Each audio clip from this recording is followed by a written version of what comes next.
On today's podcast, we're going to talk about some strategies for parents who want to raise emotionally stable, emotionally strong children. Right. We just went through this scandal about parents clearing the way to get their kids into certain kinds of colleges. What do you have to do to get into large bribes being paid and inside? Somebody was just sentenced to the first person was sentenced to a prison sentence, though it was 29 days or something like that? 3 days for, whatever it was. So there is, with that as background, and people were starting a new school year, and people are worried about what's the best thing I can do for my children? How can I, get the biggest advantage? What kind of school do I want to put my child in? Selecting teachers, helping kids with homework. How much should I do? How much shouldn't I do? So it's that time of year where we're beginning to we're halfway through the first grading period, and so parents start to get concerned if they see those interim reports. So how much support should I give my kids, and how should I raise them? The other question that's always coming up is anything about electronic devices. Okay, how much time should I allow my children? When should I get them a cell phone? Should I let them have access to the internet? And all those questions come up as well. So with that as background, we thought we'd talk about this article today by Amy, I think she pronounces her name Morin. It's Morin. Yes. Okay. And she talks about raising emotionally strong children. We can use grit or resilience or strength, but that's what she focuses on in this article. What's the best way to do it? Right. And it is a little bit different. Some of the things on her list are a little bit different than what we have in our book, Handbook for Raising Emotionally Healthy Children. But these are really good ideas, really good strategies, good thoughts for parents to have when working with your kids and trying to make some decisions as it relates to, That's right. those everyday things. That we wrote our book in about 2011, right? 2012 is when we published it. We wrote it in 11. It was published in 12. Things have changed so much in the last 7 years that because of electronics. Mainly because of electronics, but also because of lawnmower parenting or snowplow parenting. Clearing the path for your kids so that good things happen, guarantee success, and all that sort of stuff. So a great deal has changed. So we're going to have to make those revisions when we revise our text. And so some of these things are new, driven by electronic media and social media, particularly social media. Absolutely. So let's start off with number one. What's the first recommendation she has? There's... you want to do something else? Well, she makes this introductory comment, which I thought was really helpful. She said, it's not reading aptitude and soccer skills or athletic skills that's going to make a successful adults. That's not where it is. She said, what we have to do instead is we have to work on their emotional and social development. She said, that's where it's going to appear. And in fact, there was a study published in the Journal of American Journal of Public Health that said social and emotional skills are the best predictors for future success. Now, I realize, what does she mean by success? Okay. And one of the two things that she uses are college, will you attend college, and employment. Will you be fully employed by age 25? So she says the kids who have the best social and emotional skills in kindergarten are the most likely to go to college and to be fully employed by 25. But she warns, she said, but maybe college isn't the best road marker. I was just going to say. Okay. Yeah. Because she said 60% of kids who go to college are not emotionally prepared for what they're about to encounter. So she said, even if you go to college, there's something else going on here. Well, I was going to say, I think that's right at the same statistic for the number of students who don't graduate from college within the 4 to 6 years after enrollment. So, 60% of students go to college, and of those 60%, only 60% of them are even finishing. So it's not just going to college, okay? Because the college students themselves are saying, I don't feel emotionally prepared for what I'm encountering here, okay? Yeah. So, but that's a good point, because I think that a lot of parents will focus on one of these particular aptitudes, one of these particular domains, whether it's athletics or even academics to some extent. They focus so heavily on those things that they omit or ignore some of the important factors associated with social skills and emotional regulation and emotional intelligence. Right. Yep. And we have a podcast coming up. We're going to talk about one of the things that's happening to kids right now is they're spending so much time on social media that they are ignoring these other things. So parents need to be cautious.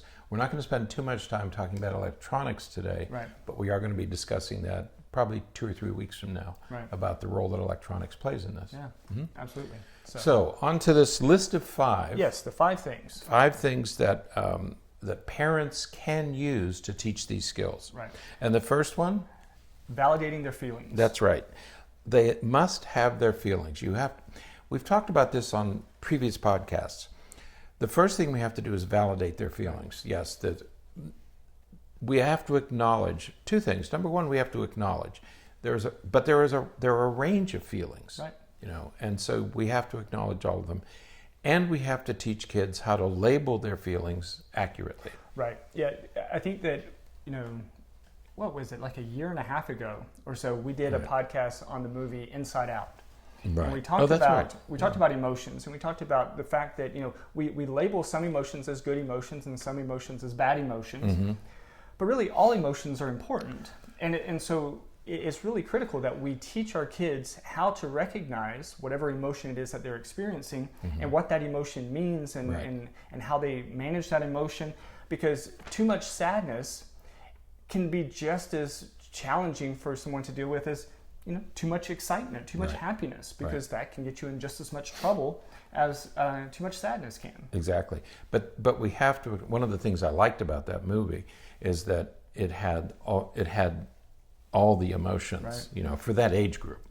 As you get older, there are more. And then it talked about how they combined, and how something can be happy and sad at the same time. Exactly, and that's the value of that movie. If you have young children, it's an animated movie, and but it identifies these things, and then you can use those for future reference. You remember the little blue girl, so you can use those as future reference when you're talking to your children about their emotions. So first of all, you have to allow your children to experience all these emotions, because it's not the emotion that's the problem. Right. It's how you react to the emotion. Absolutely. And that's the point that she makes here, is that you have to validate their emotion. It's okay to be angry. Right. It's okay to be sad. It's okay. But you have to label it correctly. Frequently kids will say, well, I'm angry.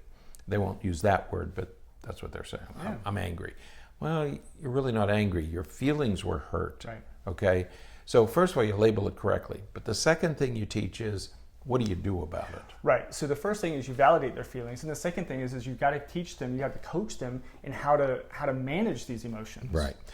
And that brings us to point number 2. Right. To step number 2 is parents who are successful at this coach their children. They teach their children how to manage their emotions. Right. Okay, it's a teaching process. Absolutely. We talk about that in our book, Teach, Don't Punish. Don't punish your children for having them. Teach them what to do about their emotions. And one of the best ways to do that is to talk about your own feelings. Right. Right. When you say, I'm really getting frustrated, this is what I'm going to do about it. Right. Or I'm really feeling down today, I'm really feeling kind of sad today, this is what I'm going to do about it, or this is how I need to manage that. And by showing through direct instruction, is what we would call that if it was in a classroom. Right. Through direct instruction, what we're doing is we're helping our kids understand that they too can manage these things, and that there's strategies for it. That's right. Children aren't born with the capacity to calm themselves. Right. We often hear putting an infant to sleep. Okay, and we all want to hold our infants, and they go to sleep, and you put them in the crib, and then they wake up. You start teaching kids how to calm themselves when they're infants. Okay, that's one of the reasons why you put them in bed by themselves and let them cry a little bit, because eventually they're going to learn how to calm themselves. That's part of the teaching process. It begins during infancy and it goes through adulthood. Okay, we have to give kids the opportunity, and we have to teach them how to calm themselves. And you make a good point. I'm really angry right now, and I'd like to do something stupid, okay, but instead I'm going to do this. Or you teach by example. I'm very angry with you right now, but you don't lash out either verbally or physically. So you're teaching by example, or you're teaching them how to calm themselves. You can also teach children how to feel less sad. I know you're hurting. I know you feel sad.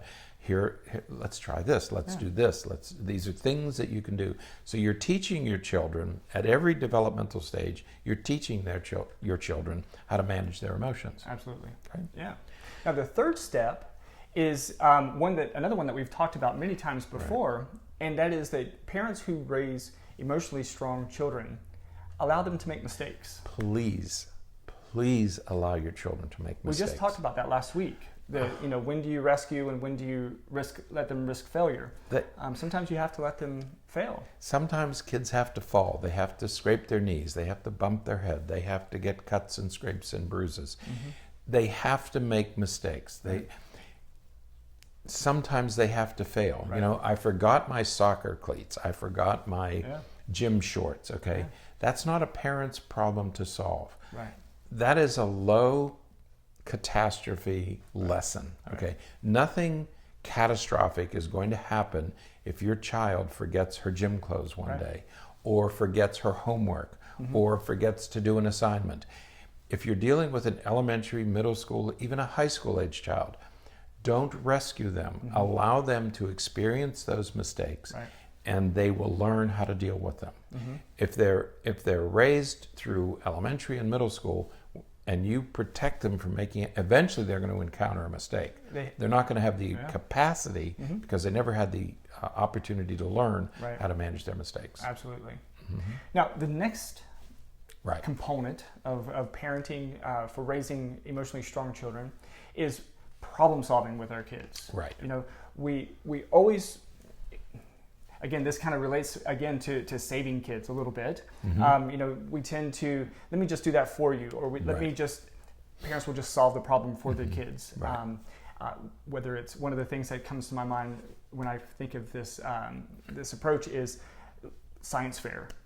How many times do parents come up with the science fair project or the idea for the science fair project, and the kid just goes along with whatever it is that the parents are talking about, and the parents teach them how to do it, and they walk them through it, and they buy the materials, and exactly whose project. That's a good example of those kinds of projects, especially the science fair project. Yeah, because the kids will say, "Well, I don't know how to figure out what I want to do." Well, there's our problem.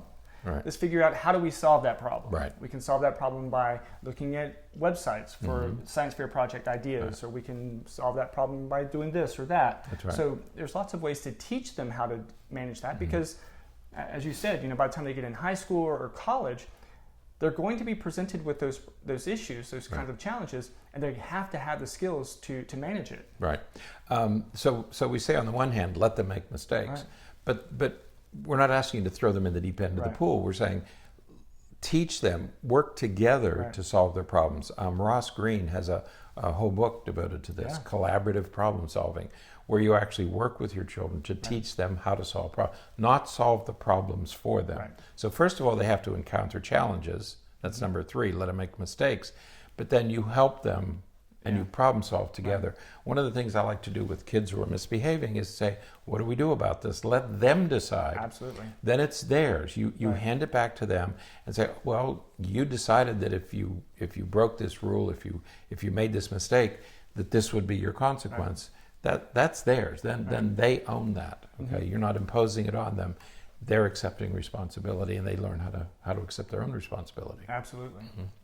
And the 5th step. I love the 5th one. Yeah. You got to let them be uncomfortable. Let them feel a little uncomfortable sometimes. Let them be bored. Yeah. They need to feel bored. They need to feel angry. They need to feel disappointment. They need to feel those things. Don't alleviate. Don't rescue them from those things. These are legitimate feelings that they have to have. Okay. Don't. Oh, well, my child's bored, so what do you have to hire the Goodyear blimp and take them to Disney World or something? No, let them be bored. That's their problem to figure out. Yeah, absolutely. Yeah. So we have to let them fail sometimes, and then when they fail, especially when they fail, but maybe before they fail, teach them and work them through the process of problem solving. And throughout that process, they may be a little bit uncomfortable. You don't have to. One of the things I tell parents, especially parents who tend to, how's the nicest way to say rescue? Rescue, but rescue kids by answering for them. They'll ask a question, and the kid will like pause and not answer, and the parent starts to feel uncomfortable, so the parent will start answering for them. And so now the kid doesn't really have to answer anything. Yep. Let them be uncomfortable a little bit. Let them face the music with some of these questions that we have to ask them, or things that we have to talk to them about. You know, why did you get that on your test? Why did you not turn in that assignment? Don't answer it for them. Don't jump to some conclusion or anything. Allow them to answer it and let them feel that unease a little bit. That's right, because they have to learn how to tolerate discomfort. Okay, if you're always rescuing them, they never have the opportunity to learn how to tolerate it. Right. And then the third thing is to do something about it. Okay, so it's okay for kids to be bored. Yeah. It's okay for kids to be. It's mostly bored. Parents they become frantic when well, maybe my child's bored in school. Well, that's your child's problem. Yeah. Okay, that's not the teacher's problem. It's not your problem. Your child has to learn how to tolerate boredom, because your child, and when your child becomes an adult, is going to experience boredom. Right. So they have to learn how to tolerate that, and they have to learn what to do about it. Absolutely. Okay, so don't worry about those sorts of things. Yes. So the 5 things are: number 1, validate their feelings. Yep. Number 2, teach them how to manage these things, how to manage their emotions. 3, let them make mistakes. 4, collaborative problem solving, work on the solution together. And 5, let them feel some discomfort. Yeah. Okay. 5 good tips. And I think you put these in the show notes, this article. Yeah. So if parents want to look at those things, and she gives, Ms. Moran gives specific examples of what to do. So go ahead and take a look at that. All right. Okay. So thanks for tuning in today. Those of you watching on YouTube, you notice that we're in a different setting today. Nicer setting. So it is a bit nicer. So hopefully the video and audio quality is a little bit better today. We're going to try some different things out and see how it goes. But one thing I wanted to mention is that I think that some of my notifications from YouTube have been off lately.